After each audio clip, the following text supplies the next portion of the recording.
10वां सबक यौमुन नहर की फ़जीलत और अहकाम।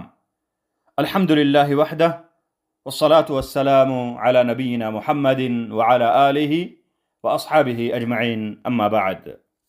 इस्लाम में ईद एक शरई फ़रीदा और इबादत है जिसके ज़रिए अल्लाह तबारक व तआला का क़ुर्ब हासिल किया जाता है, और यह अहम तरीन इबादत के साथ गहरा ताल्लुक़ रखती है। ईद उल फित्र रोज़े और क़याम की इबादत के बाद आती है, और ईद उन नहर मुबारक अशरे के आखिरी दिन यानी यौम अरफा के बाद आती है। और यौमुन नहर एक अजीम और काबिल क़द्र दिन है, और ये साल के बेहतरीन दिनों में से है। अब्दुल्लाह इब्न क़ुर्त रज़ियल्लाहु अन्हु से रिवायत है कि नबी सल्लल्लाहु अलैहि वसल्लम ने फरमाया, अल्लाह ताला के नज़दीक सबसे अजीम दिन यौमुन नहर है, और यौमुन नहर ज़ुल्हिज्जा के 10 दिनों का आखिरी और बेहतरीन दिन है, और ये हज का सबसे बड़ा दिन है, क्योंकि इस दिन मुख्तलिफ इबादात का इज्तिमा होता है जो साल के दीगर दिनों में नहीं होता।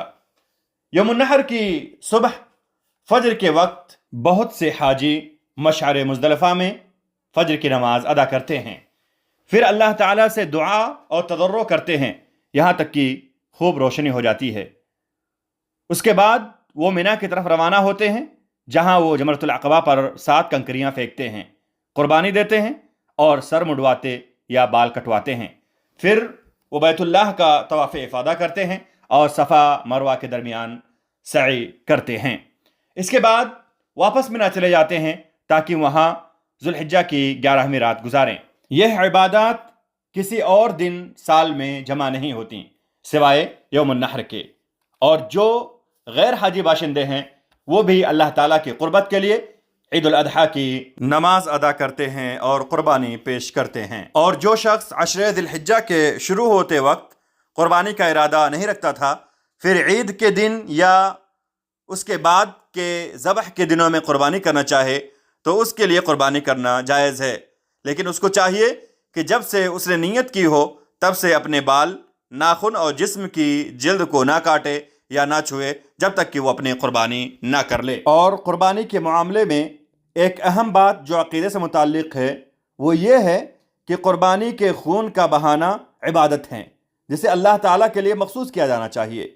इसी तरह हदी और अक़ीक़ा का ज़बह करना भी अल्लाह ताला की रज़ा के लिए ही होता है।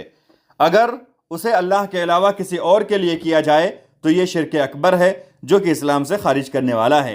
जो लोग औलिया, सालिहीन या कब्र वालों के लिए क़ुरबानियाँ ज़बह करते हैं वो शिर्क अकबर में मुब्तला होते हैं जो तौहीद के मुनाफी है। अल्लाह ताला ने इरशाद फरमाया, फ़सल्लि लिरब्बिका वन्हर, यानी अपने रब के लिए ज़बह करो ना कि किसी और के लिए।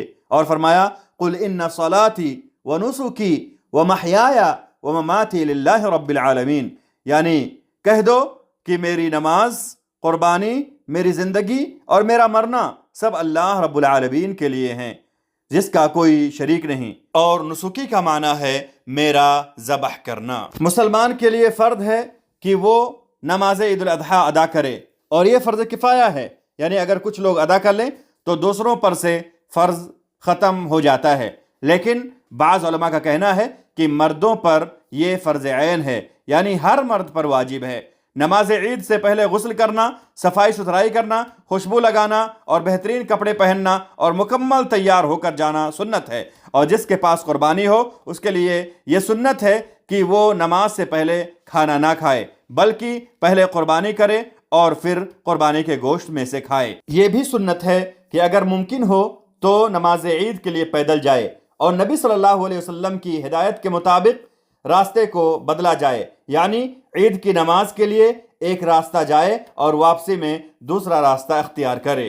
लोगों के लिए एक दूसरे को ईद की मुबारकबाद देना जायज़ है, और वो एक दूसरे से कह सकते हैं तक़ब्बलल्लाहु मिन्ना व मिन्क, यानी अल्लाह हमसे और तुमसे कबूल फरमाए। इब्न हजर रहमहुल्लाह ने कहा है कि हमें अच्छी सनद के साथ ये रिवायत मिली है कि जब रसूलुल्लाह सल्लल्लाहु अलैहि वसल्लम के असहाब ईद के दिन एक दूसरे से मिलते तो एक दूसरे से कहते तक़ब्बलल्लाहु मिन्ना व मिन्क। اس کے ساتھ ساتھ وہ ملنے والے کے چہرے پر خوشی اور مسکراہٹ بھی ظاہر کرتے تھے۔ عید کے دن مستحب اعمال میں سے اپنے اہل خانہ پر سخاوت کرنا اور ان کے چہروں پر خوشی و مسرت داخل کرنا شامل ہے۔ البتہ یہ ضروری ہے کہ ان کا کھیل کود اور تفریح اللہ تعالیٰ کی اجازت دی ہوئی حدود میں ہو۔ عید کے دن مسلمانوں کے درمیان تعلقات مضبوط ہوتے ہیں، وہ اپنے رشتہ داروں، پڑوسیوں اور دوستوں سے ملتے ہیں، دل ایک دوسرے کے قریب آتے ہیں اور بہت سے جھگڑے ختم ہو جاتے ہیں۔ خاص طور پر وہ شخص جو دنیاوی جھگڑوں یا شیطانی وسوسوں کی وجہ سے اپنے مسلمان بھائی سے کٹا ہوا ہو، اس پر واجب ہے کہ وہ جلد از جلد اس سے ملے اور سلام کرے۔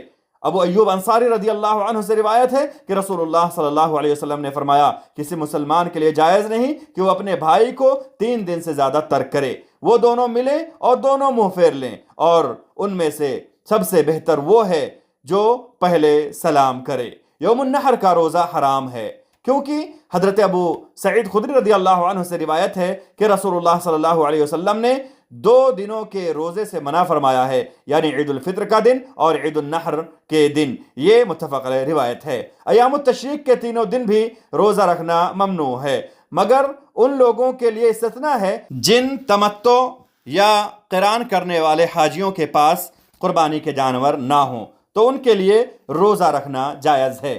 اس کا سبب وہ حدیث ہے جو ابن عمر رضی اللہ عنہما اور عائشہ رضی اللہ عنہا سے مروی ہے کہ انہوں نے فرمایا، ایام التشریق میں روزہ رکھنے کی اجازت نہیں سوائے ان لوگوں کے جن کے پاس قربانی کا جانور نہیں ہوتا۔ اس لیے جو شخص ہر مہینے کی 13، 14 اور 15 کو یعنی ایام بیض کو روزے رکھتا ہو، اس کے لیے جائز نہیں کہ وہ ذوالحجہ کے 13ویں دن روزہ رکھے، کیونکہ اس روزے کے بارے میں ممانعت آئی ہے، اور مسلمانوں پر واجب ہے کہ وہ عید کی نعمتوں کو یاد رکھیں اور ان نعمتوں کا شکر اپنے دلوں، زبانوں اور عمل سے ادا کریں، کیونکہ شکر کرنے سے نعمتیں برقرار رہتی ہیں اور ناشکری سے عذاب نازل ہوتا ہے، جیسے کہ اللہ تعالیٰ نے ارشاد فرمایا، وَإِذْ تَأَذَّنَ رَبُّكُمْ لَئِن شَكَرْتُمْ لَأَزِيدَنَّكُمْ وَلَئِن كَفَرْتُمْ إِنَّ عَذَابِي لَشَدِيدٌ۔ اور جب تمہارے پروردگار نے تمہیں آگاہ کر دیا کہ اگر تم شکر گزاری کرو گے تو بے شک میں تمہیں زیادہ دوں گا، اور اگر تم ناشکری کرو گے تو یقیناً میرا عذاب بہت سخت ہے۔ اور جو نعمتیں ہمیں اس ملک سعودی عرب میں حاصل ہیں وہ بے شمار ہیں، یہ سب اللہ تعالیٰ کی مہربانی سے ہیں، اور پھر اس بات کی وجہ سے کہ ہمیں توحید کو اپنانے اور صرف اللہ کی عبادت کی توفیق دی گئی، اور ہم ایک امام کے تحت متحد ہیں، اس لیے ہم امن و امان، سکون اور راحت میں زندگی گزار رہے ہیں۔ لہٰذا ضروری ہے کہ ہم ان نعمتوں کی حفاظت کریں، جماعت کے ساتھ رہ کر، فرقہ بندی اور اختلافات سے بچتے ہوئے، جیسا کہ اللہ تعالیٰ نے فرمایا، وَاعْتَصِمُوا بِحَبْلِ اللَّهِ جَمِيعًا وَلَا تَفَرَّقُوا۔ اور نبی پاک صلی اللہ علیہ وسلم کا فرمان ہے، الجماعت رحمت والفرقۃ عذاب، یعنی جماعت رحمت ہے اور فرقہ بندی عذاب ہے۔ ہم اللہ تعالیٰ سے دعا کرتے ہیں کہ یہ عید ہمیں بار بار اور برسوں برسوں تک نصیب ہو، اور ہم اور تمام مسلمان ہمیشہ فتح و کامرانی اور عزت پانے والے اور دین پر ثابت قدم رہیں۔ ہم اللہ تعالیٰ سے یہ دعا کرتے ہیں کہ ہمارے ولاۃ امر کو ان اچھے کاموں کے صلے میں بہترین اجر دے جو ان مبارک دنوں میں حج اور عمرہ کرنے والوں اور زائرین کی خدمت میں وہ انجام دے رہے ہیں۔ اللہ یہ سبھی خدمات ان کے حسنات کی میزان میں شامل فرمائے، اور اللہ تعالیٰ ان کے ذریعے دین کی مدد فرمائے، اور مسلمانوں کے درمیان حق کی خاطر اتحاد قائم فرمائے، اور ہمارے ملک اور تمام مسلمانوں کے ملکوں کو ہر برائی اور نقصان سے محفوظ رکھے۔ واللہ اعلم، وصلی اللہ وسلم وبارک علی نبینا محمد وعلی آلہ وصحبہ اجمعین۔